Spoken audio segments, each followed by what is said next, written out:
chubby face surrounded by posters of all the films and shows she's already starred in. Smiled out from the page.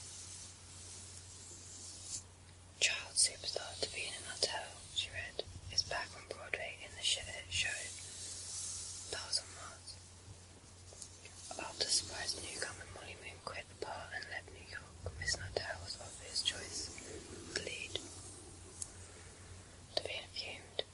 She was sick of Molly Moon's name being mentioned in the same sentence as hers. Stop at the ice cream parlour on Madison, she snapped at her driver. He nodded and negotiated his way across 4 lanes of noisy New York traffic. Davina was feeling particularly rattled. She needed a big sweet ice cream. It had been a bad day at the Broadway theatre when she was rehearsing a new Stars on Mars song. To begin with, she had a sore throat and couldn't hit the high notes. Then had come to a horrible incident that had completely unnerved her. Davina angrily snapped her nail down at the cream leather upholstery. She didn't often need her parents, but tonight she was glad they were home for once. How dared that weird businessman barge in uninvited to her dressing room? How he'd got past the security guard she didn't know. And what cheek to suppose that she would want to advertise in his boxy line of fashion house clothes. Didn't he know he could talk to her agent? And how undignified her exit from the theatre had been. Davina had run frantically from the building and thrown herself into the waiting limo without going home makeup on. The creepy Mr. Sell had given Davina the shivers, and she couldn't erase him from her mind. His eyes seemed to have etched themselves behind Davina's in the way that staring at the sun too long burns his image into a person's vision. Every time she shut her own eyes, she saw his 2 mad eyeballs staring at her. She remembered his strength when he gripped her arm and forced her to look at him. For a moment she had, then she had torn herself away and fled. Davina tried hard to calm herself by admiring the magazine photograph. How bright and smiley her own blue eyes looked. They were truly beautiful, unlike another pair of eyes that Davina remembered well. The close set of dark green eyes of Molly Moon. So why did that name make Davina grit her teeth with envy? Molly Moon was just a plain, wonky-eyed, lumpy-nosed, scrubby, skinny nobody. What everyone had seen in her, Davina didn't know. What she did know was that Molly Moon, stolen her bar, earned thousands and thousands of dollars. That should have been Davina's, and had turned everyone's heads. Even though Molly Moon had let down, people still talked about her as the star of the 21st century. A title that should have been Davina's. Davina fastened her black mink coat and put on her matching gloves. She stepped out into the cold night and waved, happily, at her chauffeur. She would walk home, enjoying the sound of her heeled boots on the pavement. She swept into the parlour. Inside she ordered the house speciality. It was called on Monday, Tuesday, Wednesday, Thursday, Friday, Saturday, Sunday. Determined to banish all thoughts on Molly Moon from her mind, she pulled out her gold-plated fountain pen and began practicing her autograph on a paper napkin.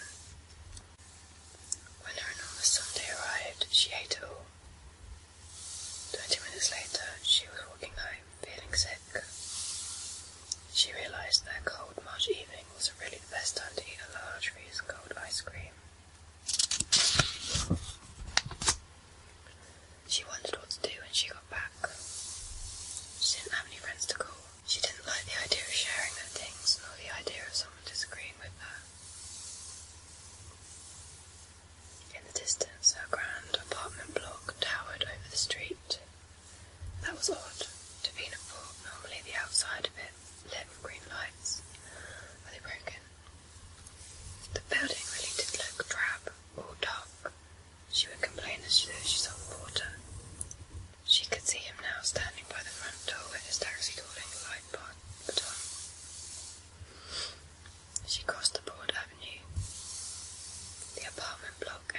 was only 100 metres away, but now it was a dark 100 metres lit up only one point, where a street lamp cast an overpool of orange on the pavement. Davina walked towards it. She liked spotlights. Something white and rectangular lay on the ground under the light. Rubbish, Davina suspected. Another thing to complain about. However, as Davina approached, she saw that the white rectangle wasn't rubbish. It was an envelope. She got nearer and she saw something very strange. The envelope had her name on it. Another fan letter, Davina thought with pleasure. She took off her glove, picked up the envelope and pulled out the letter.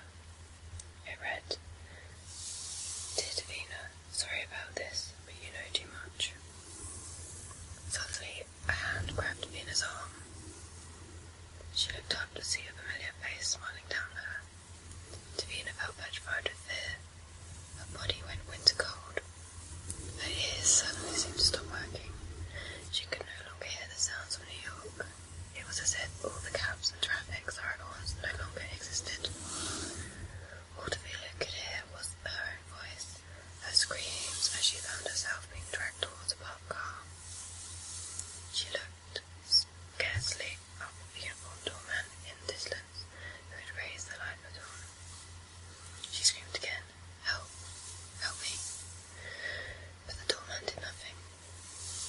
He stood motionless, looking the other way, and desperately kicking and struggling, Davina found herself being pushed into a Rolls Royce, as a stray dog might be forced into a pound van. Molly Moon threw a bumper-sized packet of honey wheat butters at the supermarket aisle. The box flipped through the air, and the fat carton B on it flew for the first and last by its life, before it landed with a crunch in the shopping trolley. "Bullseye, 20 points to me," Molly said with satisfaction. A shower of jeweled bubblegums came raining down into the trolley from over the shelf of cereals. "How can Ruby eat so much gum?" a boy's voice asked from the other aisle. "She's only 5. She sticks her pictures up with it," said Molly, pushing the metal cart to the catfish corner. "How can Roger eat so many sardines?" "That's what I want to know. Cold too, straight from the can. Disgusting. You can't stick pictures up with sardines." 10 points for those gum and double it. Green eyes, because I've got them from over the other side. The husky voice emerged from behind a giant stack of baked beans. His dark brown face was framed with a white hat with earplugs. He put a large bottle of orange squash concentrate in the trolley. "Thanks, Rocky," Molly said. Orange squash concentrate was Molly's favourite drink. She liked to drink it neat. She disentangled a pen from behind her ear and from her messy hair and wrote down the jogging scores in a small warm notebook. "Okay, wise guy. You win this week, but I'll be the champ before Easter." Then Molly consulted their list. It said, "Happy house shopping, exciting stuff." Happiness House was the orphanage where Molly and Rocky lived. When Molly Moon was a baby, she'd been left there, on the doorstep, in a Moon's Marshmallows box, which is how she got her name.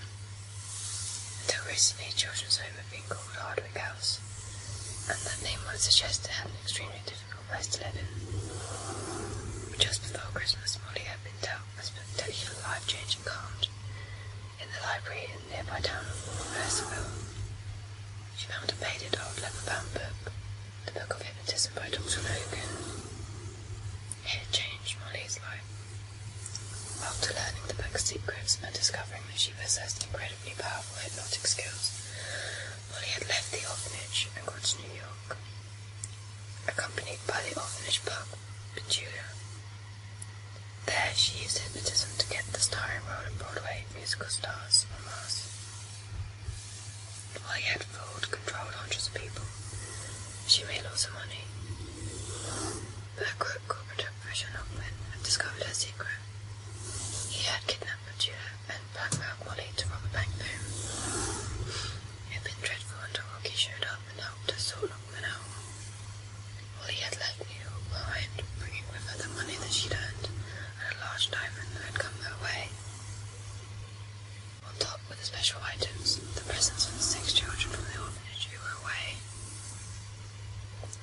orphanage.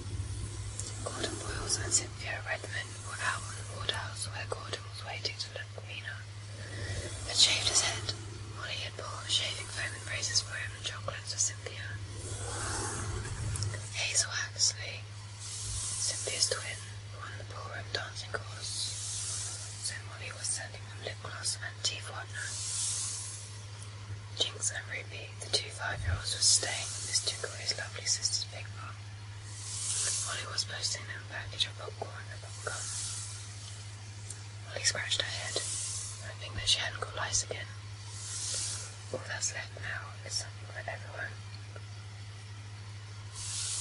Poor Roger, he's nuts, said Rocky, lobbing some cashews into the car.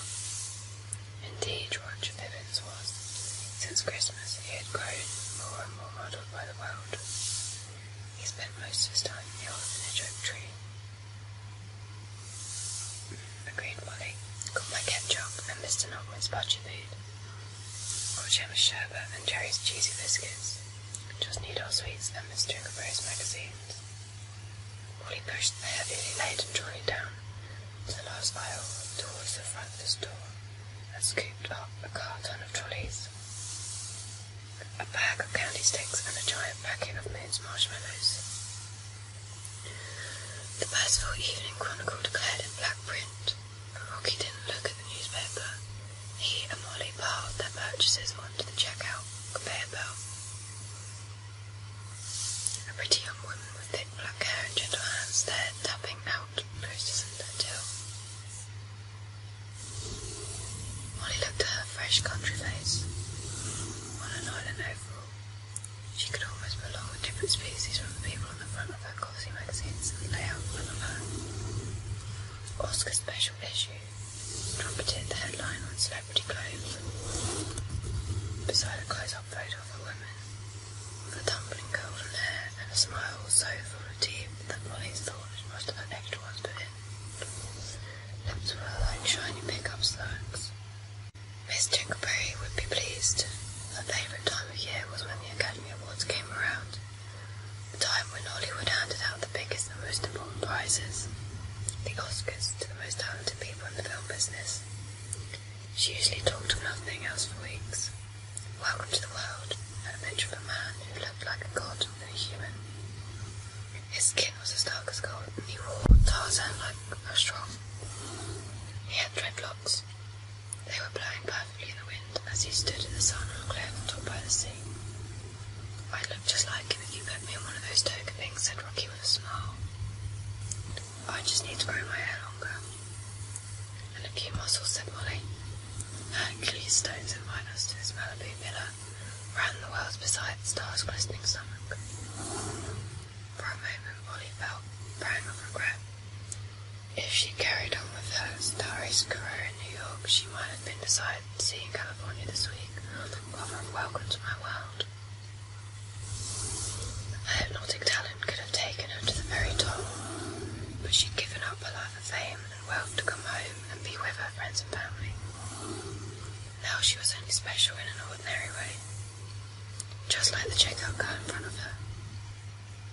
Molly handed over 2 crisp banknotes. In her head, she quickly calculated how much money was left in the happiness house. Kitty bit her lip. The money Molly earned anyway in New York was shrinking fast. There always seemed to be so much paid for: house bills, decorating bills, shopping bills, clothing bills, food bills. Then Molly stopped worrying as she remembered the lovely lifesaver that hung around her neck. Her hand crept up and tapped the hard little almond-sized lump underneath her t-shirt. Her massive diamond. It must be worth a fortune. Molly took her change, breathed out happily, and on the way out the shop, tossed all her loose coins in the cupboard cap of the mad woman's who always sat there talking to herself, wrapped in dirty sleeping bag. Thank you, my child, she said with a saggy smile.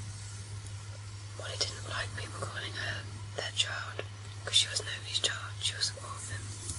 But she felt mean thinking this about the sad woman who slept in the supermarket doorway. That's alright, she said. Happy New Year, Happy March. Miss Tinkerberry had parked her rusty olive green car in the car park by the River Brit. Molly and Rocky pushed the trolley down the high street, past the butcher's where they often bought Julia tasty scraps to eat, past the camera shop and the baker's.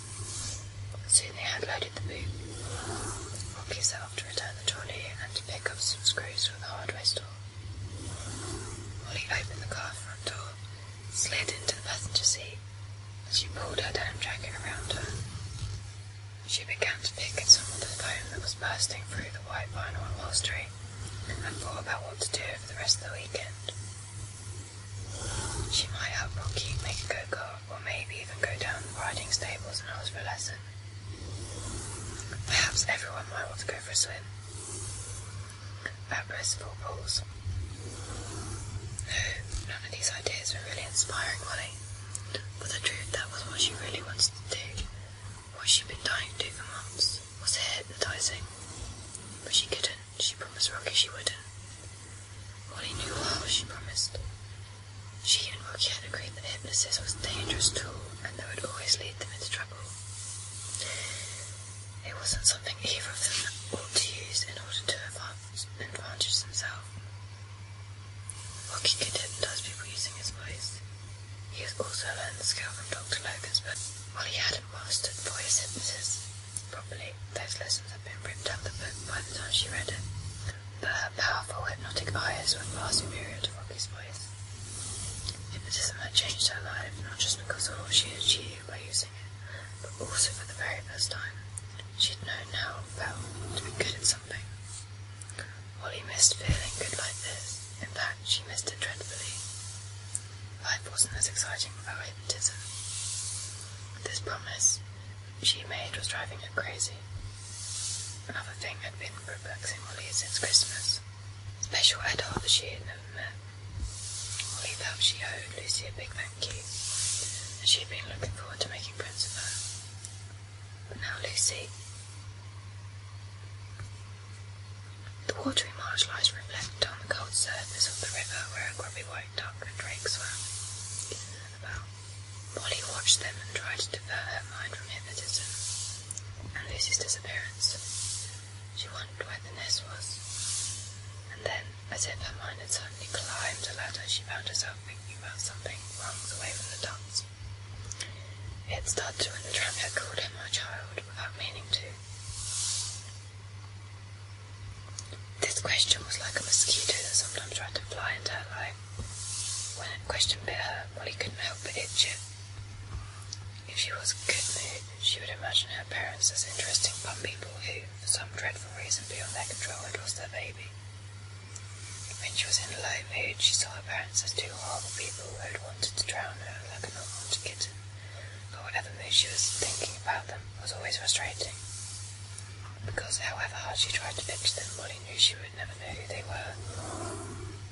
Molly shut her eyes and tried to calm her babbling mind. She was very good at doing this, as she perfected the art of daydreaming when she was very young.